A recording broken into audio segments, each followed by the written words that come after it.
Welcome to the Currently Cringing podcast. I'm your host, Anisha Ramakrishna. I'm a TV personality and entrepreneur. Join me as I spill the chai on my cringeworthy life experiences with a side of dating, pop culture, and lots of laughs. Hey guys, welcome to Currently Cringing. Today we have Ditz back on the pod, but in my opinion, you're one of the most eligible bachelors right now in New York City, and you're one of the most chivalrous men that I know. Hey, it's good to be back, and thank you for the warm wishes and kind introduction. Today's episode is called Manlash. What is Manlash? We've been talking about this in our group chat for a month now. What is Manlash? I will not take credit for this term. This is an NKP, Neil Kiran Patel creation. Basically, it's a mix of just like man plus whiplash. I think it's the idea that there are guys out there who are being treated poorly by women. Now, obviously, the reverse happens far more often and with terrible results that we have actually heard from friends recently. But we're just going to focus on this aspect because there's this whole idea that women are just treated badly by men and everyone's a fuckboy and everyone's cheating or whatever. There's another side to the coin, and this is Manlash, which is kind of like, I don't know, when I saw the Barbie movie, which we talked about, it kind of reminded me a little about Manlash. You know, the Kens, you know, they were in the wrong, but there was also this like, hey, what about us? And I have to agree, which is why we're having this podcast, because I've seen the behavior of a lot of women, including me in the past, single me. There's just all these expectations of men, and most of them are unrealistic. And then as women, we just expect so much from men, and we don't want to bring anything to the table. I think another part of it is it's not that it's unrealistic. It's also like living in the past. Like if you had this idea of what you were looking for at 24, 25, and the crop of people out there, I think it's okay. But as you're entering your 30s, mid 30s, and almost 40, you can't have those same expectations because the math and the calculus is just changed. And that's part of it. So what is the first topic? Because there's a lot of topics to cover. I kind of want to start with the idea of where have all the good guys gone, which is something that you and your female friends and my female friends have all talked about. And I think the answer, there's a few parts to this. The first is that they're taken, right? And everyone knows that. So they're either in a relationship, they're married, they're engaged. Maybe someone turned gay, like, That's they're very just possible. They're not available. But there's another portion of men, myself included, for periods of time that we take ourselves off the market.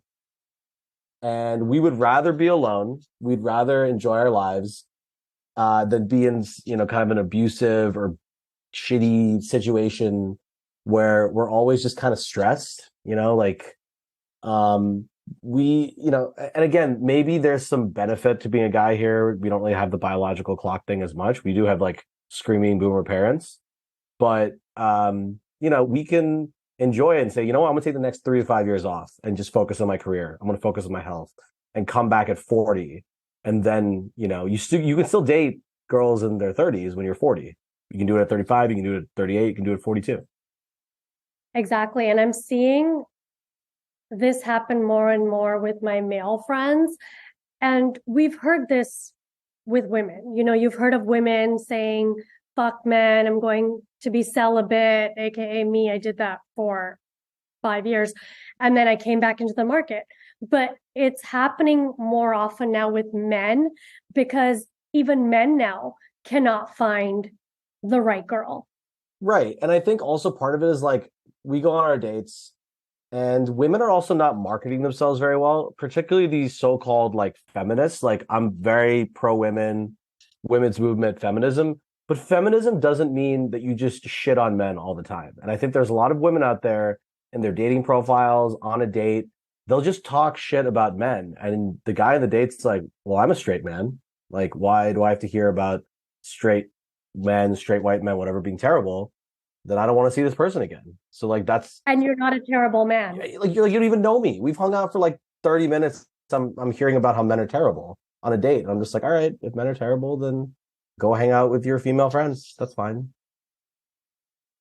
And the same girls will go to brunch on Sunday, being like, "Oh, there's no men. There's this guy. Blah blah blah. He didn't talk to me." I'm like, "Why would I talk to you again if you're talking shit about men all the time?" You know? They're just coming into the conversation without even knowing you, just with all these assumptions. And then I think they're actually missing out. Yeah. And again, I'm not hating on all women. I think there's a lot of great women out there. I've dated so many of them, but then there's some I've dated where it's just like turned sour and turned me off for a bit. And then, I think there's a lot of guys out there even more turned off than me. Like I see it just like, there's a lot of Twitter and Reddit and YouTube people writing about like, this is why I don't date. Like I'm a man, I'm this, I'm that. And I don't date because I'd rather be alone than deal with this. And the guys, they can fire up a dating app, they can hook up with someone, whatever, situationship, one night stand, mini relationship, fling, and they can like do that. Then they can live their lives, go on vacation, like work, see their friends, and they can be happy that way, you know? And we're also seeing now, because of this, women are taking themselves out of the dating pool. Men, good men like you, are taking themselves out of the dating pool. And now people just aren't dating, therefore not getting married. And it's actually the new pandemic.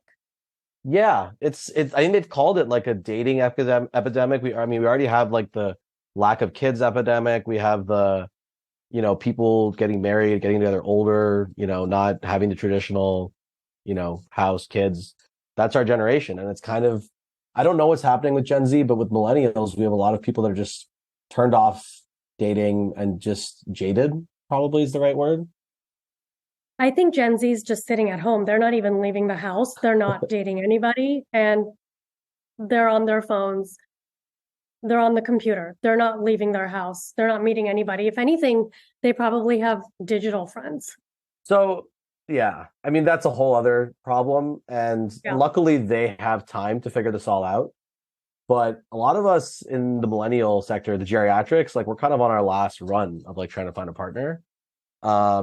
And I'm always here to support people, friends, male and female. But what I think is not okay is just this like negative idea that a certain demographic of people is just like terrible without even meeting them. And again, that's funny because I will quantify saying there are later we're going to talk about subsets of people, whatever. But again, I'm not going to say all of a group of people is terrible, right? No, it's just millennials, for the most part. We've grown up with this idea that you need the white picket fence and you need to have the nuclear family where the man provides.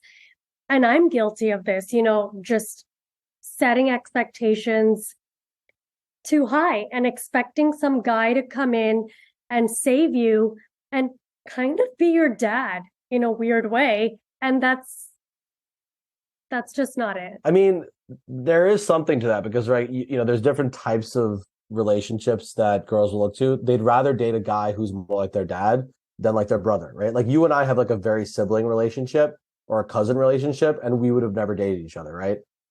Right. And I just feel like a lot of people would rather have that guy that they're with be more in the dad role, I think.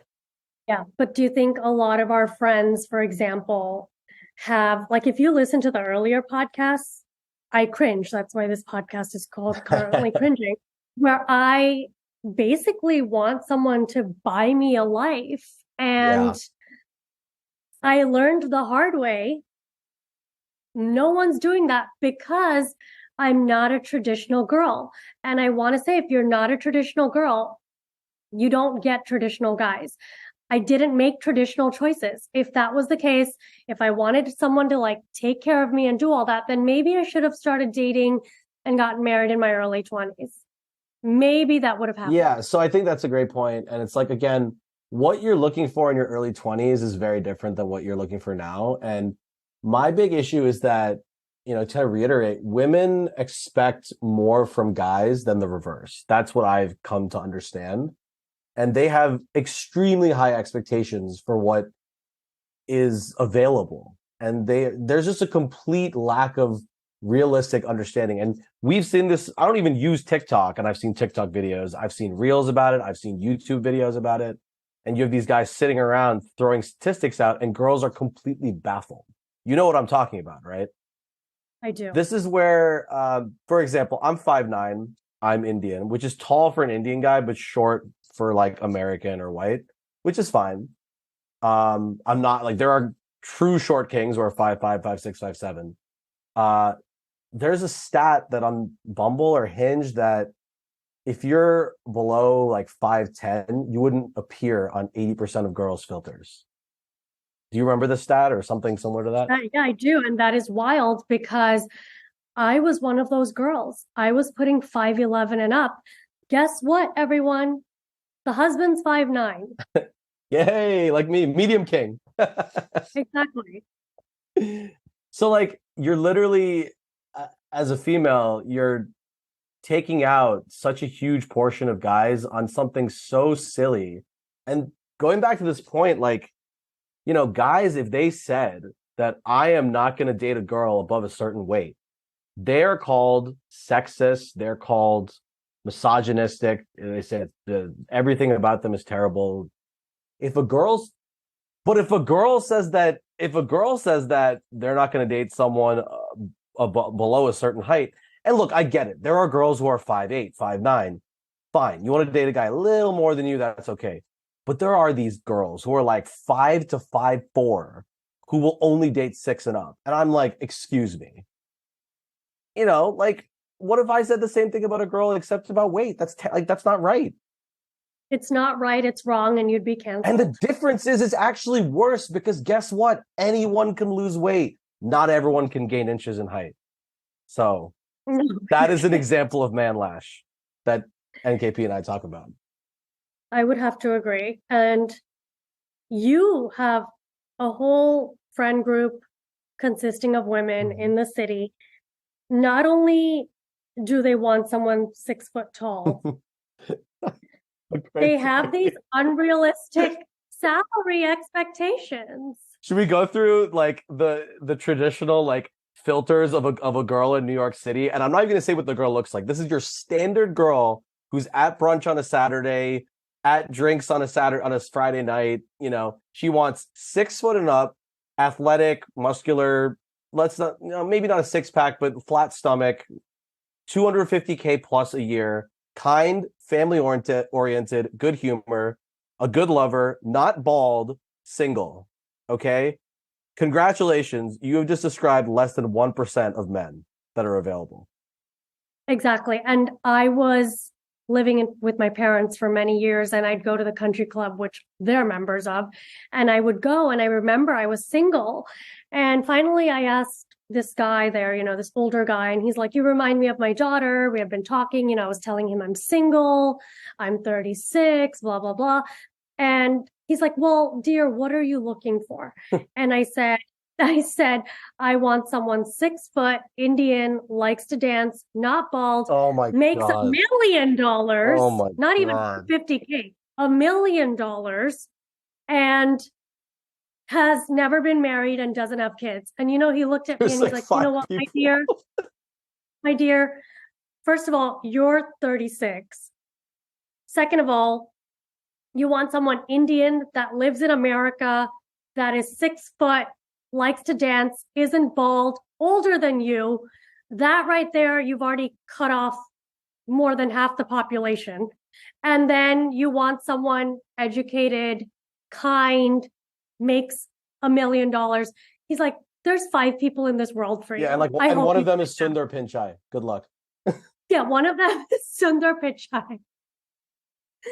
And if you guys don't know who that is, Google it. And it's like, it's so ridiculous because the list I gave you, I said that's approximately less than 1%. When you add in race and religion, which I actually am okay with those filters. You're into who you're into, your religion, if you're Jewish, whatever, your field gets even smaller. But if you're throwing in the filter of race, religion, you got to take other stuff out. This Oh, that's the other thing. height I thing was is so filtering dumb. Hindu. The height thing, ladies who are listening, you take one thing away. The height filter is the stupidest filter out there on the dating apps. And you should only filter by like, maybe, is the guy taller than me? That's it. And I just want a PSA and disclaimer because people listening to this are going to be like, what girl hurt you? Like, no one hurt you. No, This is no. just conversation we're Actually, having. I'm someone who's not even been affected by this. I've seen it and I just know like what's going on. The height thing's never been an issue. I just know that like I've talked to girls and I'm just like, you guys are ridiculous with your expectations. And I've been one of those girls. I'm embarrassed because I never would have met my husband. You're 5'8", right? I'm 5'8" and my husband's 5'9". Perfect. And This is had the I not, perfect example. He's taller than you. That's it. he's tall on his money too. That's the thing. You gotta make up for it in some way too, right? It's like, I'm just saying that list I gave out on national television, I'm embarrassed. I agree. And then I came up with one more thing. Girls they'll name all these things. One thing the dating app should have is hair. Because I think having hair versus bald, that's like 20 pounds of fat. I said that today. I said if you took 20 pounds of fat off me but took my hair away, I would take myself right now at my like 15 pounds overweight with a big head of hair. Do you agree? I agree. And I also think it's ridiculous because these are not things someone can control. I know. Like, what if women started balding? And I there are know. women that are But this is balding. my No man is going to call it out and this say, is I'm not dating this is my you. point. Men are being punished for stuff out of their control on these apps or whatever by women and their filters. But if a man did anything remotely similar to a woman, especially the main one would be weight, they're canceled. And again, I'm not saying it's okay, but like it's not fair that the women are allowed to do that, but the men are not. It's not fair. And we're just having a conversation. We are not Andrew Tate. I think that guy is disgusting, and so do you. Yeah, of course. We don't think that guy has any value, but there's a healthy way to talk about this. Correct. And that's what we're trying to do. We're trying to just open up the conversation where men can talk about how they feel as well. And our friend, hot neighbor Julio said it. The average dude does not have a six pack. The average dude is not making even 100K.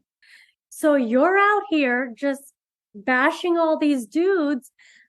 You're looking at the 1%, but look in the mirror. Are you the 1%? What do you bring to the table? Are you like, look, if you think you are top 1%, disregard everything we said, wait for your guy. But I'm going to be honest with you, and this is not being mean. I don't think the majority of people listening are top 1%, because if you were, go work for Victoria's Secret, right? Exactly. And I had these same delusions. So I'm talking to you as a woman who had all these unrealistic expectations. And then I had a real talk with friends, family, everyone. Is that what we're going to say? Not someone screaming at you over the phone? Okay, we're going to say it wasn't a talk, it was getting yelled at. I had my friends, and if your friends care about you, they will yell at you and set the record straight. Like, you're being delusional. No one owes you anything. What do you bring to the table? And maybe not lower your expectations, but how about align with reality? Yeah, that's right. And I think first, like I said before, it's about maybe looking at what was important before in your 20s when we're all stupid and superficial, and in your 30s, and like what's important now. Like, for example, like, is it important that the person I date doesn't really go out all the time? It's like, well, in your 20s, that's very important. In your 30s and 40s, who cares? No one goes out anymore. What matters is someone who's like stable, someone who's like, for me, it's like, I'm looking for someone. Yes, there has to be attraction, pretty face. That's it. I don't care at all about anything else but the face looks And wise. pretty for you. Pretty for me, someone whose face I find attractive, don't care about the body. Just like someone normal, right? Average. And then, are you kind? Are you mentally stable? Are you someone I can build a home with, a life? Do you want kids? Even like the race, religion thing, whatever. I don't care.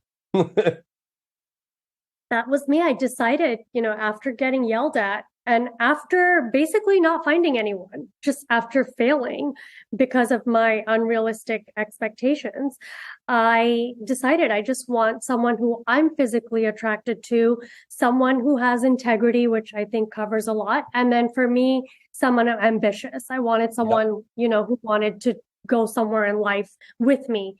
And, I found it. But now this 6 foot and having $1 million salary and all of that nonsense, what was I making?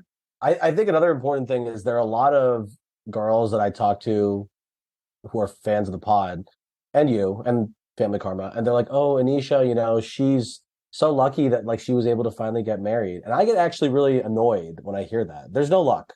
You've been behind the scenes and you've seen everything. When I met my now husband, Serge, he had nothing. Yeah. He didn't have anything. I didn't know what he was going to do or make or anything. We did not know where we were even going to live. And for those of you who think I'm lucky, I live in Arizona. Yeah, it's like you saw the potential in someone, you saw his most important attributes, which are his kind heart, his hard work ethic, and he's a good looking guy. Those are kind of the things that were important to you, right? And I want to say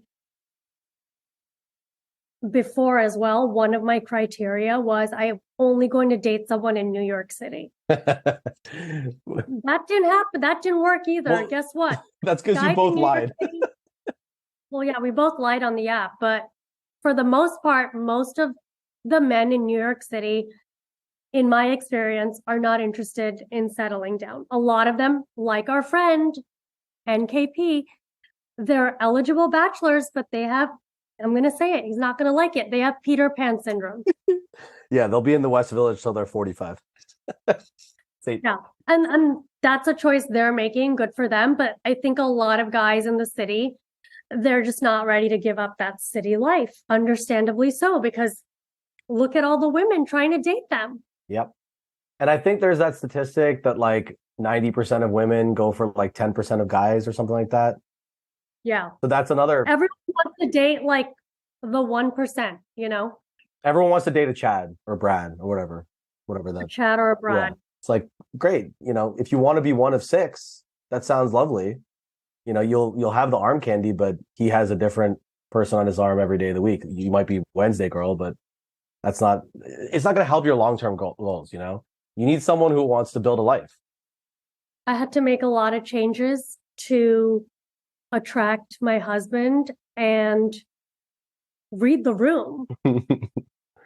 Basically, no one wanted to date.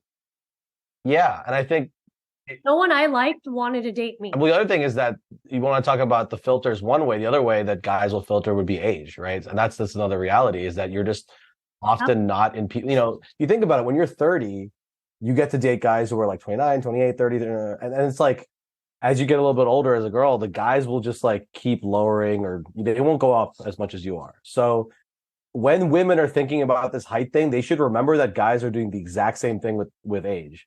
And again, at least there's some biology or whatever around it. Like, this height thing is so dumb. But also, because none of us are speaking when we say these things about the height and the age. I'm speaking about the age from my experience, but the chances of you finding an open-minded guy who doesn't, in my case, give a fuck that you froze your eggs on TV and did all this stuff on TV, it's slim to none. It just is. And so for the rest of the people listening who didn't put everything on blast on television, figure out realistically, if you do want to be with someone, okay, what are your non-negotiables? What are some really important things that you look for in a person that would ultimately make you happy? Because you could be with someone, let's say, wealthy, and they could be homeless tomorrow. You just never know what's going to happen in life. So you might as well pick someone for the right reasons. Right. And it's like, I think the idea of being with someone who has potential, earning potential, right? Versus someone who just has a bunch of money. And then like, so that's your example. The other one would be like someone who's, let's say going out, having sex, whatever, that all that stuff's important to you. But like down the road, like 10, 20 years from now, what's most important is someone who's a good father, for example, right? If you want kids, you have to look at someone and say, is this guy gonna be a good father? That's way more important than is someone gonna be like this guy at the bar every Friday night with me, with my friends, whatever. Like the friends are gonna be fine, but like they're also starting their own families, right? They found their partner they're gonna settle down with. So you need to find someone that'll settle down with you, and that involves our favorite C word, compromise. And in the earlier pods, you'll hear me say compromise very carefully, because I do think you can only compromise so much, right? Like find someone you don't have to change, because we're not in the business of changing people. People who are who they are. For example, we have a good friend who was with someone that made a lot of money. That person did not spend a dime on her. Right. So you could be with someone who has money and then they're cheap as fuck. So it's like, By the way, that's okay. It just means you're not compatible. If you're someone that likes to be spoiled and yeah, spent on, then you can't date someone who makes money that won't spend on you. Just because it'll cause issues and fights. And in this particular instance, it did. yeah, you can be with someone cheap, but just with a lot of money, but just know they're not going to spend it on you and be okay with that. Yeah. And you shouldn't expect anything from anyone to begin with. Yeah, I agree. And I think, back to this idea of, Manlash, do you want to share the story that we were talking about today in the group chat? I do want to share this story. And our good female friend was invited on a trip with a male friend. Now, right off the bat, for me, if you're going on a trip with a male friend and you're strictly dickly friends, you're not sharing a room. But they are sharing a room. This is in Europe, and it's for like 2 weeks. This isn't like a weekend. Yeah, this is for 2 weeks. I didn't want to give too much away, but this is for 2 weeks in Europe. And we've asked two men in our lives who, hot neighbor Julio, who walked me down the altar because I listened to him and he gave me great advice and led me to the altar. And then we asked Serge, my husband, two guys, what would you expect from the girl on this trip? And both of them said they would have no expectations from the girl. Then we asked another set of guys in our group, and they said, fuck that. If she doesn't put out, we're not going on the trip. The putting out is an expectation. Now, what are your thoughts, Aditya? I think that again, just the backstory is that this is someone that they were friends for 10 years. There's a previous makeout that's happened, but nothing since then. I think more has happened. Right. This is what we know. And I think she isn't sure if she's attracted to him, but objectively he is attractive. He's 6'2" and, all the other stuff we talked about. So on paper, great. And I've met him. He's a great guy. I think that the real question is he expecting it? Like, is he, again, they're also sharing a room, and like, is it one bed? Is it two beds? Because like, if I'm booking the room, I would probably just book the one bed, just so it's like, that way it's like, oh, I guess there's still only one bed. I guess we're sharing it. And then, and then you have a couple drinks and see what happens, maybe a makeout. I don't know, a cuddle. And then we brought in another friend into this chat. By the way, this chat now has like 10 people in it. But we brought in our other female friend, and she said she has been kicked out of rooms from trips she was invited to by men because she didn't put out. Now, I'm going to say you don't need to put out on this trip. And if the guy has any expectations, that's on him. That's his problem. We also had two different factions today that both switched places in what they were feeling, which was wild. I've never seen like hot neighbor Julio was one way, then he switched. He's like, oh wait, like it's 10 days. Oh, like I changed my mind now. And then the other one was like there was just new information every 10 minutes and it was wild. What do you think? I don't think anyone should No expect one sex owes anyone ever. anything, first of all, whether you're married or anything. I think there's also, but there are expectations, right? It's like if you're married, there's an expectation. If you live together, there's an expectation. If you're traveling together, I think there's an expectation where like things could go down. I'm just saying, like, no one's forcing themselves, but it's like you're sharing a room, stuff happens. There's going to be alcohol. It's 2 weeks vacation in Europe. Things are going to get interesting. I do think things can go down and things will be interesting, but I don't think the girl needs to do anything. I don't think she has to bone. My view. If you're sharing a room, there's only one bathroom, there's only one shower. And you know me, I'm all about the environment. I think y'all should both take a shower together, save the planet, and see what happens. Save the planet. I'm interested to see what happens on this trip. Now, plot twist. Our friend doesn't really care to bone. The plot twist is that this is an Indian guy, an Indian girl, friends who are going on vacation. And fine, there's a set of rules. She's like, no sex, nothing's on the table. But you mentioned there was a white guy, who you were going to set up with her. And he's pretty well to do. We won't say anything more. And she's like, oh, I would definitely hook up with him on the first date. And that caused a problem in the group chat today. Yes, because the group chat is mainly Indian men. And we have our one white friend, Julio, hot neighbor Julio. And there was a problem because it's like, okay, why would you bone the white dude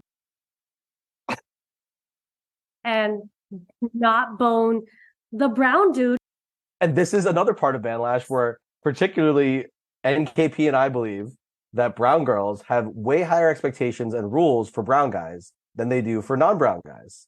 Oh, but I've admitted that. Right. I've admitted that on the podcast. But this is just another example, and this is something that makes him really upset.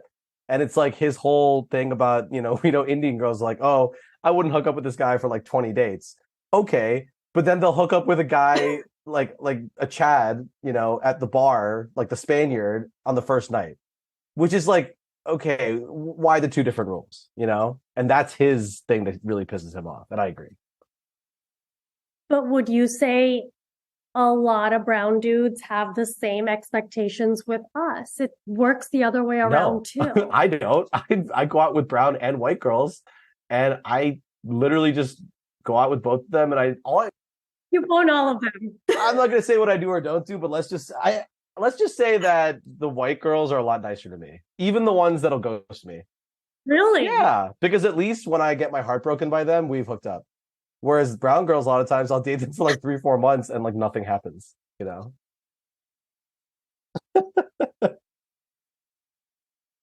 So what is the outcome of this pod episode? I think everyone needs to reset their expectations, both men and women. But I think right now I think it's more on the women because guys, I do think have made some concessions.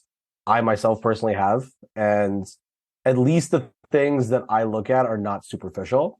And same with my guy friends. It's like NKP claims he's like, oh, all I care about is a good vibe and this and that. Things like the height we mentioned, and like even other ones like education. Like, who cares where someone went to undergrad?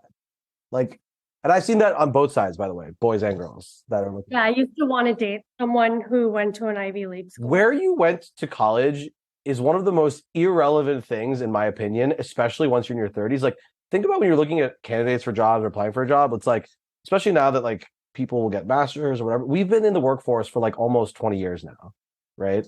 So why would an undergrad matter? Just like you got a degree, congratulations. Who cares?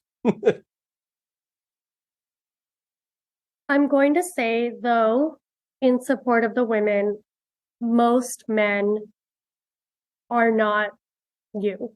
They're not my husband. They're not NKP. Most men are trash. But I think my whole point at the beginning was that there's a subsection of guys who are out there who are not trash. And it was the idea of the hunt for the nice guy, the good guy, the quality guy. Those guys are out there, but they've just quit. they just don't care anymore, and they're not really on, the clock, and they're not looking, because they Meaning you are one of those people. And we know a lot of people yeah. And like the thing is, this as it's not that well. I'm not looking, it's I just don't I'm not looking seriously. Like, I am dating, I date people all the time, but it's not a priority. My priority is work, fitness, family, friends. If someone wants to come into my life and be part of it and enhance my life, that would be great. If someone gives me peace and calm, which we talk about, is probably the most important thing. And one of our friends who had a breakup said the same thing. Like, after that relationship, the thing that matters most is peace and calm in the home, like living with someone, and someone who's like a support system, not someone who's like always fighting with you. I love that. There's nothing like a peaceful home. And You have the most that's one peaceful of, home. yeah, that's one of the reasons I married my husband. We're just living a very peaceful life. I don't like screaming. I don't raise my voice. I don't like doing any of those things. And I wanted to be with someone who didn't do those The things only as well. screaming should And be I from your think, friends. yeah, exactly. Spiral with your friends. But I love that. I love that. And I think I have to agree. We're living in a time where there's a lot of male bashing, so much so that the good guys are not out there. They're not dating. Yeah, and I think it's not just the dating apps. I think, like, even, a guy going up to a girl at a bar, there can be some backlash. Like, they can be called a creep. I've seen that in videos where Yeah. guys, back in the day when I was like 22, it was the fear of rejection. That's not a thing anymore. People get rejected. I get rejected by women all the time. All of our friends do. The very good looking ones do too, by the way. It's Yes. now the fear of being labeled a creep and a weirdo just for like going up to someone in public and saying something. And I'd rather not do that, you know? I agree. So girls could also be more approachable, I think. Yeah, I always had resting bitch face, like don't come talk to me. And you know what? That's the energy you put out. That's what you're gonna get. No one's gonna talk to Yeah. you. Right, exactly. It's kind of like, oh, men are terrible. Okay, we're not going to come to you. You need to like attract what you want. It's like, don't say all men are bad. Say that there's a nice guy out there and I'd love to attract that guy, and then he'll come to you. Perfect. Yeah. Thank you so much for sipping the chai with me this week. If you like the show, remember to rate, review, and subscribe. You can also find me on Instagram at Anish Ramakrishna. I would love to hear from you. Join me next week for more chai.